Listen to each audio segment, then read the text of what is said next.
have you ever seen anything so cynical in Washington, D.C. than this knowledgeable, people saying things they know aren't true, that they know has to have lasting damage on our democracy, coming on TV and saying these things with a straight face? I have never seen this. I've seen a lot of, I've been in Washington 40 years, so I've seen a lot of bad stuff, but nothing like this where, and you know, someone would say to me, well, are they delusional? No, well, maybe some of them are, but I think it's worse. I think more of them have cynically decided because of the Trump base, because they don't want to get crosswise with the former president, they're going to say something they know is not true. Now, I don't believe that you just sit there and say, I'm not going to have them on, but if I'm going to have them on, I'm going to hold them to account over and over about, you know, what about this election? What about, you know, I've said this to many of them, is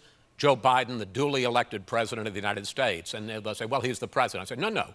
Was he elected fair and square? So we go back on this, and I don't let it pass. I think. Is that part of the vetting process? Like, hey, you should just know that if you bring up any of that garbage, Chris is going to call you out for your We don't prepare it. I think they know me. they know I'm going to be like that. I mean, January 6th was one of the worst days. I covered Congress for several years when I first came to Washington in 1978. And as I'm sitting there live watching it on television and seeing this mob coming to the cathedral of our democracy and sitting in the chair that the president of the Senate sits in and, you know, running around the rotunda, I was sickened. The legitimacy that's given to people by coming on any of the Sunday shows who are willing to promulgate that lie is actually of some value to them. Does it worry that you give legitimacy to people who have abdicated all public responsibility?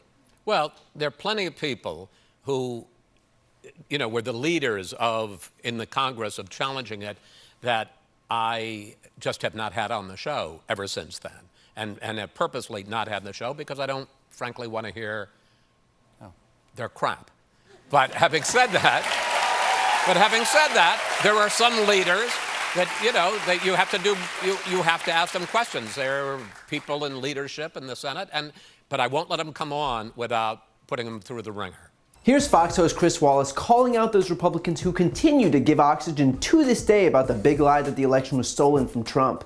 And here's the most important part of all of this. While there may be the occasional delusional elected official, someone just high on their own supply of stolen election BS, the vast majority of people know that they are lying. Because think about it, Republicans and Trump allies have had ample opportunity to simply prove that what they're saying is true, and yet they haven't been able to prove any semblance of fraud in more than 60 court cases.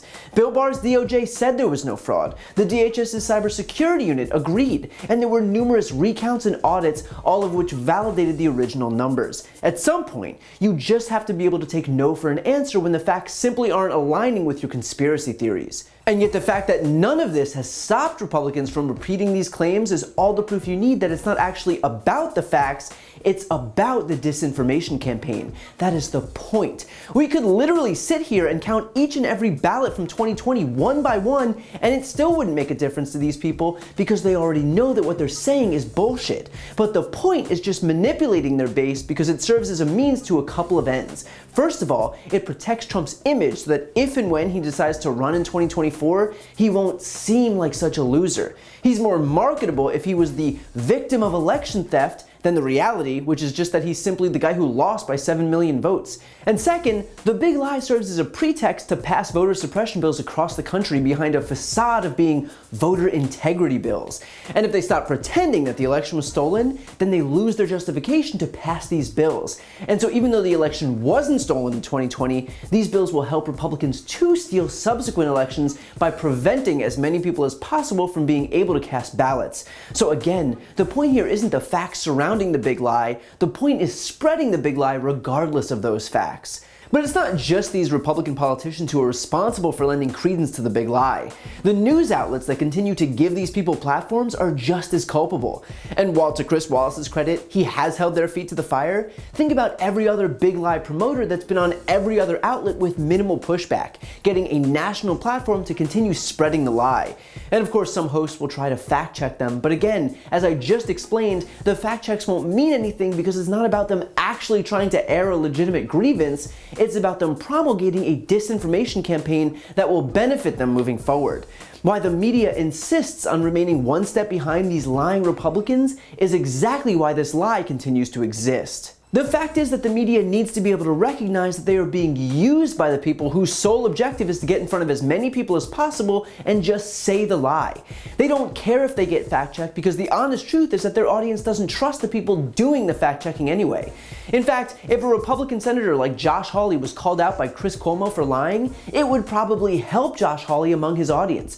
Not to mention, Hawley would then have a clip of himself on a national network spreading his message, thereby further validating his claim.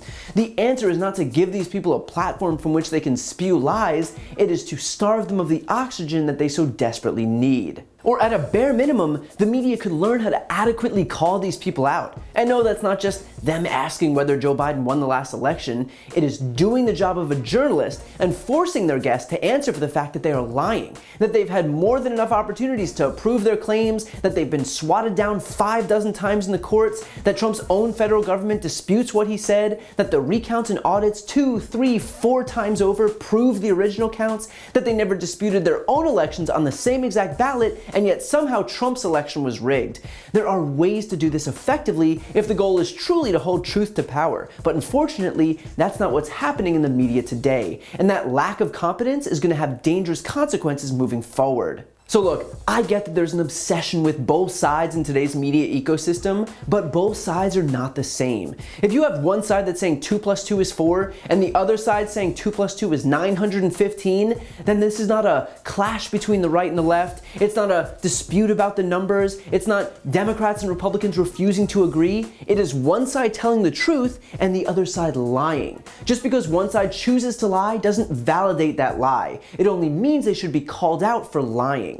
So while we've come to expect less than the bare minimum from a Republican Party that's gone all in on the big lie, all in on trafficking and conspiracy theories, all in on outright anti-democratic behavior, we should still expect more from the media. They can either stop acting as glorified stenographers for a Republican Party that's gone off the deep end, or they can take it upon themselves to make sure that the facts are clear and indisputable, but they can't do both. If you enjoyed that video and you're looking for a deeper dive, check out my podcast, No Lie with Brian Tyler Cohen. It's a no BS look at the top stories of the week, along with interviews with the top names in politics, like Vice President Kamala Harris, Jen Psaki, Elizabeth Warren, Nancy Pelosi, Chuck Schumer, Katie Porter, Pete Buttigieg, and more.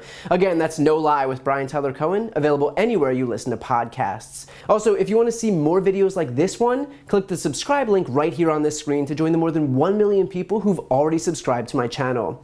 And finally, to donate to my Don't Be a Mitch fund, where I'm raising money for a whole raft of different voter outreach and voter registration groups in the closest states ahead of midterms in 2022, including Georgia, Pennsylvania, Wisconsin, North Carolina, and Texas. You can find that link on this screen as well. Thanks for watching.